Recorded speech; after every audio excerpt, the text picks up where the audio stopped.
اچھا، تیسری وجہ تسمیہ کہ علم النحو کو علم النحو کیوں کہا جاتا ہے، تو تیسری وجہ تسمیہ اس کا علم کا یہ ہے کہ جب اس کو جس نے پہلے اس کو واضح نے اس کو وضع کیا نا، تو انہوں نے نحوت کا لفظ استعمال کیا، جس کا معنی یہ تھا کہ میں نے قصد کیا. تو اس نحوت و نسبت کی وجہ سے کہ جب واضح نے پہلی دفعہ اس کو وضع کیا تو اس نے نحوت کا صیغہ استعمال کیا تھا، لہذا اس صیغے کی نسبت کی وجہ سے اس علم کا نام بھی علم نحو وہ پڑ گیا. تو اگر آپ سے کوئی پوچھے کہ علم نحو کو علم نحو کیوں کہا جاتا ہے، یہ 3 وجوہات آپ نے بتانی ہے. نمبر 1 یہی تھا کہ چونکہ اس میں کسی کلمہ کے آخری حرف کے بارے میں بتایا جاتا ہے کہ یہ یہاں مکسور کیوں ہے، یہاں یہ مفتوح کیوں ہے، یہاں یہ مضموم کیا ہے، تو اس وجہ سے کیونکہ اس کا ایک معنی ہے کنارہ بھی ہے. اور دوسری وجہ تسمیہ یہ تھا کہ اس میں علم کے ذریعے چونکہ متکلم مفرد اور مرکب ہونے کے اعتبار سے کلمے اور کلام کا قصد کرتا ہے اور ارادہ کرتا ہے، تو اس وجہ سے اس علم کو علم نحو کہا جاتا ہے.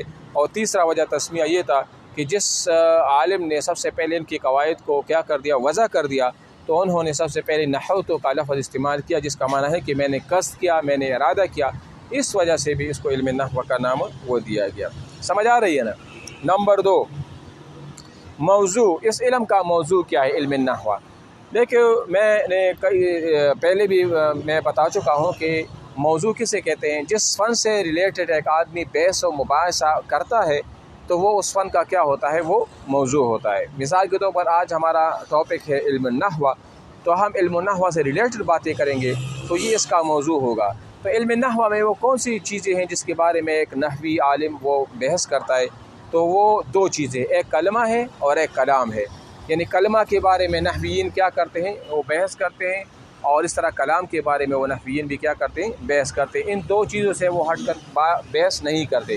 مثال جس طرح وہ کہیں گے کلمہ کسے کہتے ہیں، لفظ وضع لمعنی مفردن، کہ وہ ایک ایسا لفظ ہے جو ایک معنی کے لیے وضع کیا گیا ہو، یہ کلمہ ہے. تو اس سے بحث کریں گے. کلمہ کی پھر 3 اقسام جس طرح کے بیان کریں گے، اسم ہے، فعل ہے، حرف ہے.